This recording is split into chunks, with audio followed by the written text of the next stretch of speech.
অৰুণোদয় আঁচনিৰ মে' মাহত পইচা দিবনে নিদিয়ে, মে' মাহৰ 10 তাৰিখে আমি অৰুণোদয় আঁচনি পইচা পাম নে নাপাম। গতিকে আপোনালোকক মই ক্লিয়াৰ কৰি দিওঁ যে মে' মাহৰ 10 তাৰিখে আপুনি অৰুণোদয় আঁচনি ডিজিটেল আসাম 2.0 চেনেলটো এটা নতুন ভিডিঅ'লৈ আপোনালোক সকলোকে পুনৰবাৰ স্বাগতম জনাইছোঁ। আজিৰ এই ভিডিঅ'টোত আমি আলোচনা কৰিম মুখ্যমন্ত্ৰী আত্মনিৰ্ভৰশীল অসম আৰু অৰুণোদয় আঁচনিৰ বিষয়ে। আপোনালোকৰ মাজৰে বহুতে মোক এই কুৱেশ্যন দুটা সুধি আছিলে যে মুখ্যমন্ত্ৰী আত্মনিৰ্ভৰশীল অসম আঁচনিৰ নতুন আবেদন প্ৰক্ৰিয়া কেতিয়াৰ পৰা আৰম্ভ হ'ব আৰু মুখ্যমন্ত্ৰী আত্মনিৰ্ভৰশীল অসম আঁচনিখনত আমি আবেদন কৰাৰ সময়ত কি কি নথি পত্ৰৰ প্ৰয়োজন হ'ব। লগতে যিসকলে অৰুণোদয় আঁচনিৰ পইচা লাভ কৰি আহিছে, অৰুণোদয় আঁচনিৰ যি চৰকাৰে প্ৰত্যেক মাহে মাহে পইচা দিয়ে, এই পইচাটো বৰ্তমান এপ্ৰিল মাহতো আপোনালোকে নাই পোৱা আৰু মে' মাহত আপোনালোকে লাভ কৰিব নে নকৰে এইটোক লৈ বহুতে কুৱেশ্যন মোক সুধি আছিলে। গতিকে আজিৰ এই ভিডিঅ'টোতে আপোনালোকৰ দুইটা কুৱেশ্যনৰ মই আনচাৰ দিম যে মুখ্যমন্ত্ৰী আত্মনিৰ্ভৰশীল অসম আঁচনিত যদি আপোনালোকে আবেদন কৰিব বিচাৰে তেনেহ'লে কি কি আপোনালোকৰ নথি পত্ৰৰ প্ৰয়োজন হ'ব। দুটামান এই আঁচনিখনৰ এনেকুৱা নথি পত্ৰ আছে যিকেইটা আপোনালোকৰ হাতত যদি আছেও তেনেকুৱা ক্ষেত্ৰতো আপোনালোকে আঁচনিখনত আবেদন কৰিব নোৱাৰিবও পাৰে। কি হয় এইকেইটা নথি পত্ৰ আপোনালোকে ভিডিঅ'টো আগলৈ জানিব পাৰিব। লগতে অৰুণোদয় আঁচনিত যিসকল লোকে নতুনকৈ আবেদন কৰিছিলে বা অৰুণোদয় আঁচনিৰ যি পইচা আপোনালোকে লাভ কৰি আহিছে, চৰকাৰে ৰিচেণ্টলি অৰুণোদয় আঁচনিৰ পইচা একেলগতে দিছিলে, এই অৰুণোদয় আঁচনিৰ প্ৰত্যেক মাহে যিটো পইচা আপোনালোকে লাভ কৰে সেইটো আকৌ কেতিয়াৰ পৰা লাভ কৰিব, নে চৰকাৰে এই আঁচনিখন এতিয়া বন্ধ কৰি দিব। প্ৰত্যেকটো কুৱেশ্যনৰ আনচাৰ আজি এই ভিডিঅ'টোত আপোনালোকে লাভ কৰিব। সম্পূৰ্ণভাৱে ভিডিঅ'টো প্ৰথমৰ পৰা শেষলৈকে চাব। এতিয়ালৈকে আপুনি ভিডিঅ'টোত যদি লাইক এটা কৰা নাই, ফটাফট ভিডিঅ'টোত লাইক এটা কৰি দিয়ক। চেনেলটোলৈ যদি প্ৰথম আহিছিলে ছাবস্ক্ৰাইব কৰি লওক এনেকুৱা ধৰণৰ ইনফৰ্মেটিভ ভিডিঅ' ৰেগুলাৰ চাই থাকিবৰ কাৰণে। আহক এতিয়া ভিডিঅ'টো আৰম্ভ কৰোঁ। ভিডিঅ'টো আৰম্ভ কৰাৰ আগতে সৰু এটা অনুৰোধ, আপুনি যদি এতিয়ালৈকে আমাৰ হোৱাটছআপ চেনেলটো জইন কৰা নাই, যিটো হোৱাটছআপ চেনেলত মই বহুতবিলাক সৰু সুৰা আপডেট দি থাকোঁ, সোনকালে আমাৰ হোৱাটছআপ চেনেলটো জইন কৰি লওক। যদি আপোনালোকে আগৰ আমাৰ পুৰণা হোৱাটছআপ চেনেলটো জইন কৰা আছিলে, সেই হোৱাটছআপ চেনেলটো এতিয়া কাৰণবশতঃ ডিলিট হৈছে, গতিকে নতুন আমি হোৱাটছআপ চেনেল এটা খুলিছোঁ।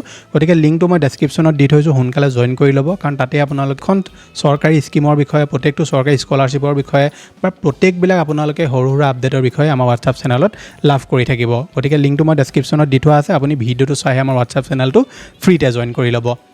এতিয়া প্ৰথমে আমি আলোচনা কৰি লওঁ অৰুণোদয় আঁচনিখনৰ বিষয়ে। আপোনালোকৰ মাজৰে বহুতে মোক হোৱাটছআপতে হওক বা ইনষ্টাগ্ৰামতে হওক বা কমেণ্ট বক্সতে সুধি আছিলে যে অৰুণোদয় আঁচনিত আমি নতুনকৈ আবেদন কৰিছিলোঁ, আমি অৰুণোদয় আঁচনিৰ পইচা কেতিয়াৰ পৰা লাভ কৰিম আৰু অৰুণোদয় আঁচনিৰ যি চৰকাৰে এপ্ৰিল মাহৰ পইচা নিদিলে, মে' মাহৰ পইচা দিবনে নিদিয়ে। এতিয়া চাওক, প্ৰথমে হ'ল যে অসমত বৰ্তমান কোনো ধৰণৰ চৰকাৰ নাই। যেতিয়ালৈকে ইলেকশ্যনৰ ৰিজাল্ট নিদিয়েগৈ তেতিয়ালৈকে আমি গম নাপাওঁ যে কোন চৰকাৰ নেক্সট আহিব। প্ৰথমে আপোনালোকক কৈ দিওঁ যে বৰ্তমান সময়ত ৰাজ্য চৰকাৰৰ যিমানবিলাক আঁচনি আছে সকলোবিলাক এতিয়া বন্ধ হৈ আছে, যিহেতু ইলেকশ্যনৰ ৰিজাল্ট নিদিয়ালৈকে কোন চৰকাৰ আহিব, কোন চৰকাৰ যাব সেইটো বিষয়ে আমি গম নাপাওঁ। ইলেকশ্যনৰ যেতিয়া ৰিজাল্ট দিব তাৰপাছতহে আমি গম পাম যে কোন চৰকাৰ আহিব।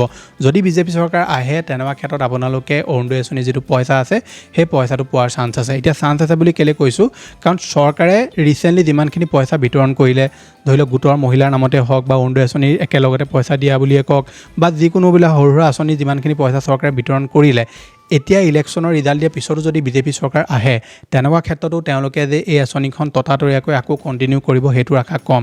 আপোনালোক যিসকলোকে ভাবি আছিলে যে অৰুণোদয় আঁচনিৰ মে' মাহত পইচা দিবনে নিদিয়ে, মে' মাহৰ 10 তাৰিখে আমি অৰুণোদয় আঁচনিৰ পইচা পাম নে নাপাম, গতিকে আপোনালোকক মই ক্লিয়াৰ কৰি দিওঁ যে মে' মাহৰ 10 তাৰিখে আপুনি অৰুণোদয় আঁচনিৰ পইচা নাপাব। কাৰণ চৰকাৰে এতিয়ালৈকে অহাই নাই, গতিকে চৰকাৰ এতিয়ালৈকে অহাই নাই। গতিকে যদি বিজেপি চৰকাৰ আহে তেনেকুৱা ক্ষেত্ৰত চৰকাৰে আকৌ এডভাৰটাইজ মুকলি কৰিব যে অৰুণোদয় আঁচনিৰ পইচা আমি আকৌ আমুক মাহৰ পৰা দিয়া আৰম্ভ কৰিম, তেতিয়াহে আপুনি অৰুণোদয় আঁচনিৰ পইচা লাভ কৰিব। আৰু যিসকল লোকে নতুনকৈ আবেদন কৰিছে তেওঁলোকৰ ক্ষেত্ৰতো একেটা কণ্ডিশ্যনেই হ'ব।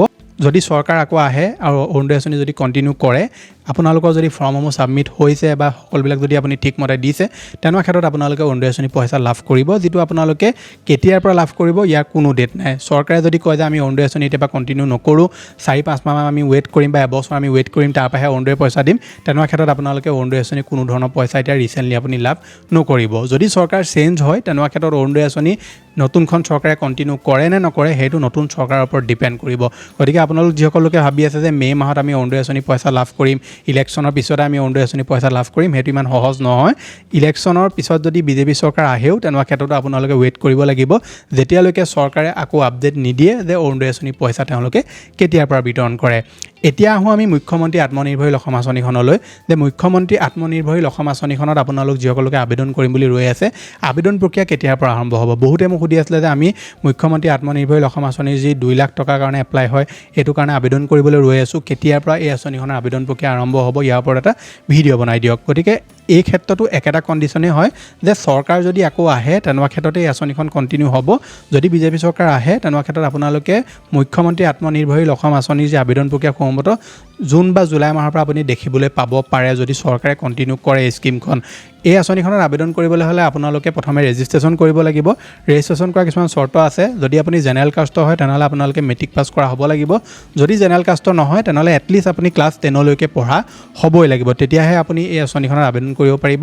ইয়াৰ কাৰণে আপোনালোকৰ পেন কাৰ্ডৰ প্ৰয়োজন হ'ব, লগতে আপোনালোকৰ আধাৰ কাৰ্ড লাগিব, বেংক একাউণ্ট লাগিব আৰু আপোনালোকৰ এক্সচেঞ্জ কাৰ্ডৰ নম্বৰ লাগিব। এতিয়া এক্সচেঞ্জ কাৰ্ড যদি আপোনাৰ হাতত আছেও তেনেকুৱা ক্ষেত্ৰতো আপুনি প্ৰব্লেমত পৰিব পাৰে। কিয় সেইটো কৈছোঁ মই আপোনাক বুজাই দিছোঁ।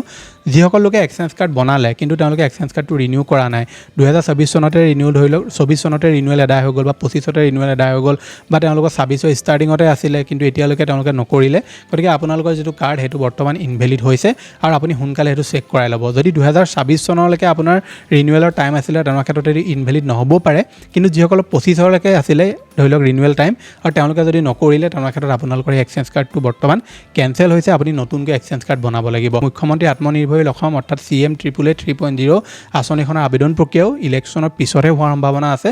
যদি বিজেপি চৰকাৰ আহে আৰু আঁচনিখন যদি কণ্টিনিউ কৰে তেনেকুৱা ক্ষেত্ৰত আপুনি জুন জুলাই মাহমানৰ পৰা আপোনালোকে মুখ্যমন্ত্ৰী আত্মনিৰ্ভৰশীল অসম আঁচনিৰ আবেদন প্ৰক্ৰিয়া হোৱা দেখিবলৈ পাব পাৰে। গতিকে বৰ্তমান সময়ত এই আঁচনিখনৰ আবেদন প্ৰক্ৰিয়া কেতিয়াৰ পৰা হ'ব ইয়াৰ ওপৰত কোনো আপোনালোকক ফিক্স ডেট ক'ব নোৱাৰি, কাৰণ চৰকাৰে ৰিচেণ্টলি এই আঁচনিখনৰ আবেদন প্ৰক্ৰিয়া আৰম্ভ কৰি দিছিলে, ৰেজিষ্ট্ৰেশ্যন খুলি দিছিলে, কিন্তু লগালগ তেওঁলোকে বন্ধ কৰি দিলে। মানে যেতিয়া ইলেকশ্যন হৈছিলে তাৰ আগতে খুলিছিলে আৰু তাৰপাছত এদিনৰ ভিতৰতে বন্ধ কৰি দিলে আৰু এইটো এতিয়া আপোনালোকে ইলেকশ্যনৰ পিছতহে গম পাব যে চৰকাৰে এইটো আকৌ আবেদন খোলে নে নুখোলে। গতিকে প্ৰত্যেকটো আপডেট আপুনি সময়ে সময়ে পাই থাকিবৰ কাৰণে আমাৰ হোৱাটছআপ চেনেলটো জইন কৰি ৰাখক। আমি অৰুণোদয় আঁচনিয়ে হওক, মুখ্যমন্ত্ৰী আত্মনিৰ্ভৰশীল অসম আঁচনিয়ে হওক, PM কিষাণে হওক, যিকোনো ধৰণৰ চৰকাৰী ৰিলেটেড আঁচনিয়ে হওক, স্কলাৰশ্বিপে হওক, সকলোবিলাক আপডেট দি থাকোঁ। গতিকে লিংকটো মই ডেছক্ৰিপশ্যনত দি থোৱা আছে আমাৰ হোৱাটছআপ চেনেলত, এতিয়াই জইন কৰি লওক আৰু প্ৰত্যেকটো আপডেট আপোনালোকে সময়ে সময়ে লাভ কৰি থাকক। এতিয়া আপোনালোকৰ স্ক্ৰীণত আৰু এটা ভিডিঅ' ওলাই আছে, এইটো ভিডিঅ' নিশ্চয় এবাৰ চেকআউট কৰিব। যথেষ্টখিনি গুৰুত্বপূৰ্ণ ইনফৰমেশ্যন এই ভিডিঅ'টোত আছে। মই লগ পাম এটা নতুন ভিডিঅ'ত। আজিলৈ ধন্যবাদ।